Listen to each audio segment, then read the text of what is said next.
کی جنگ ہوئی اور مال غنیمت آیا تو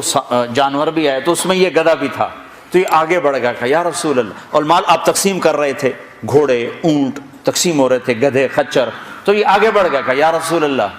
میں اپنی نسل میں آخری ہوں، آپ نبیوں میں آخری ہیں،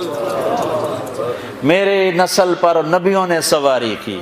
ان میں آخری ہوں، آپ نبیوں میں آخری ہیں، آپ مجھے اپنی سواری کے لیے قبول فرما لیں۔ تو آپ نے یافور کو اپنے حصے میں لے لیا۔ بارہا ایسا ہوا سیرت کی کتابوں میں ہے کہ آپ کو ضرورت پڑی کسی کو بلانے کی اور موقع پہ کوئی خادم موجود نہیں ہے تو آپ یافور سے کہتے یافور ابو بکر کو بلا کے لاؤ، عمر کو بلا کے لاؤ، مثال دے رہا ہوں۔ تو یافور دوڑ لگاتے اور جا کر ابو بکر کے دروازے پہ ٹکر مارتا، ٹھو، جب وہ صحابی باہر نکلتے تو دیکھتے آگے یافور کھڑا، اچھا اللہ۔ امام ترمذی سند حسن کے ساتھ حدیث روایت کرتے ہیں حضرت عبداللہ بن عباس رضی اللہ تعالی عنہما کے حوالے سے کہ نبی کریم رؤوف الرحیم صلی اللہ تعالی علیہ وسلم نے ارشاد فرمایا، یہ حدیث نمبر 2951 ہے کہ سرکار نے ارشاد فرمایا اتقوا الحدیث عنی الا ما علمتم، ارشاد فرمایا کہ تم میری حدیث بیان کرنے سے ڈرو، بچو سوائے اس کے جس کا تمہیں علم ہو، یعنی پوری تحقیق ہو کہ یہ واقعی نبی کریم علیہ السلام کا فرمان ہے۔ چونکہ سرکار دو عالم علیہ السلام کی طرف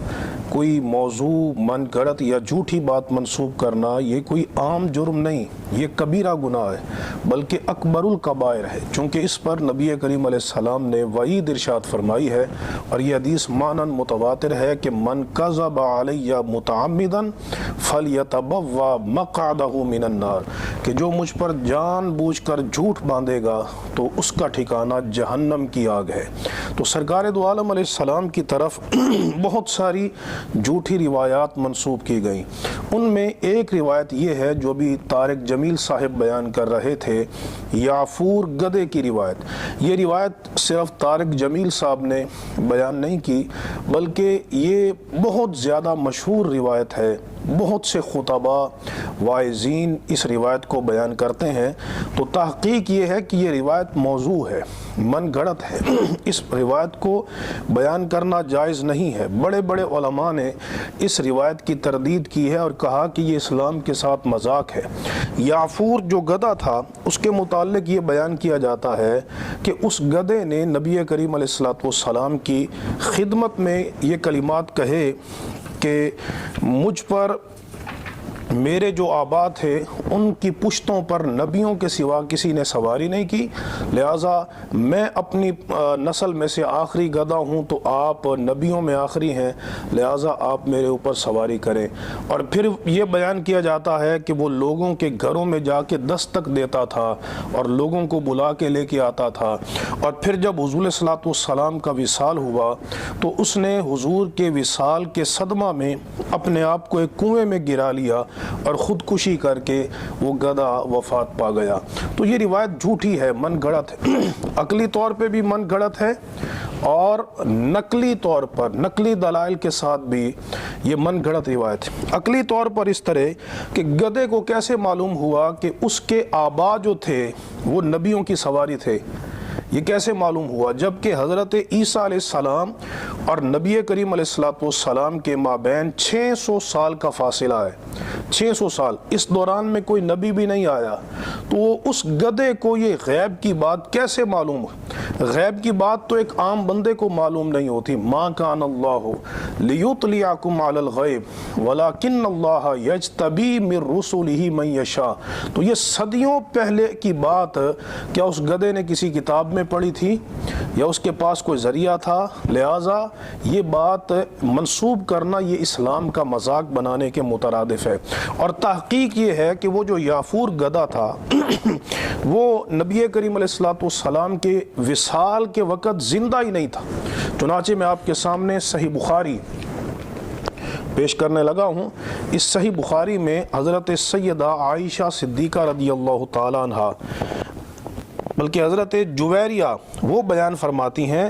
کہ ما ترک رسول اللہ صلی اللہ تعالیٰ علیہ وسلم عند موتہ درہمن، یہ حدیث نمبر 2739 ہے، کتاب الوصایا ہے، کہ رسول اللہ صلی اللہ تعالیٰ علیہ وسلم نے اپنے وصال کے وقت نہ درہم چھوڑا، ولا دینارن، نہ دینار چھوڑا، ولا عبدن، نہ غلام چھوڑا، ولا اماتن، نہ حضور نے کوئی باندی چھوڑی، ولا شیئن، اور کچھ بھی نہیں چھوڑا سوائے الا بغلتہ البیضاء، ایک سفید رنگ کا خچر تھا، سفید رنگ کا حضور کا خچر، گدا نہیں خچر تھا، وسلاحہ، اور کچھ ہتھیار تھے، وارضا جعلہا صدقہ، اور کچھ زمین تھی جس کو حضور نے صدقہ بنا دیا۔ یہ حضور کا ترکہ ہے۔ تو گدے کا تو ذکر ہی نہیں ہے صحیح بخاری کے اندر کہ اس کو بھی سرکار علیہ السلام نے ترکے میں چھوڑا۔ یہی وجہ ہے تاریخ کے بہت بڑے امام طبری،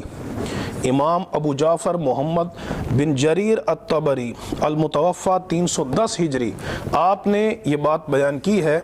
تاریخ طبری کی یہ دوسری جلد میرے ہاتھ میں ہے، اور آپ اس میں بیان کرتے ہیں کہ جو سرکار علیہ السلام کا گدھا تھا یعفور، حمارہ یعفور، تو فنافق منصرفہ من حجۃ الوداع، جب حضور علیہ الصلوۃ والسلام حجۃ الوداع سے تشریف لے کر آئے تو اس وقت وہ وفات پا چکا تھا، یعنی حضور کی ظاہری حیات میں ہی اس کا وصال ہو گیا یا وہ وفات پا گیا۔ تو یہ کہنا کہ وہ سرکار علیہ السلام کے وصال کے بعد اس نے خودکشی کر لی، یہ بالکل غلط ہے، موضوع ہے، من گھڑت ہے۔ چنانچہ یہ آپ کے سامنے میں علامہ ابن جوزی، بہت بڑے محقق، محدث اور بہت بڑے امام ہیں، آپ نے یافور کے متعلق بیان کیا، یہ روایت نقل کرنے کے بعد آپ کہتے ہیں ھذا حدیث موضوع، یہ موضوع روایت ہے، فلعن اللہ وادیہ، اس کے وضع کرنے والے پر اللہ لعنت کرے، یہ علامہ ابن جوزی کہہ رہے، فإنہ لم یقصد الا القدح فی الاسلام، چونکہ اس نے اسلام میں صرف اعتراض اور تنقید کا ارادہ کیا ہے، والاستہزاء بہ، اور اسلام کا مذاق بنانے کے لیے اس نے یہ روایت گھڑی ہے۔ اور ابن حبان نے بیان کیا اپنی کتاب المجروحین کے اندر، انہوں نے بیان کیا لا اصل لہذا الحدیث، یافور والی روایت کی کوئی اصل نہیں ہے، واسنادہ لیس بشیء، اور اس کی سند کوئی چیز نہیں ہے، ولا یجوز الاحتجاج بمحمد ابن مزید، محمد بن مزید سے احتجاج کرنا جو اس حدیث کا مرکزی راوی ہے وہ کسی حال میں جائز نہیں۔ یہی بات علامہ ذہبی نے برقرار رکھی میزان الاعتدال کے اندر۔ آپ بیان فرماتے ہیں کہ قال ابن حبان، امام ابن حبان نے فرمایا ھذا خبر لا اصل لہ، اس خبر کی کوئی اصل نہیں، واسنادہ لیس بشیء، اور اس کی سند کی کوئی حیثیت نہیں۔ اور علامہ ابن جوزی بیان کرتے ہیں کہ لعن اللہ وادیہ، کہ اللہ تبارک و تعالی اس حدیث کو وضع کرنے والے پر لعنت کرے۔ تو لہٰذا نبی کریم علیہ السلام کی حدیث کے معاملے میں جرت نہیں کرنی چاہیے اور تحقیق کرنی چاہیے۔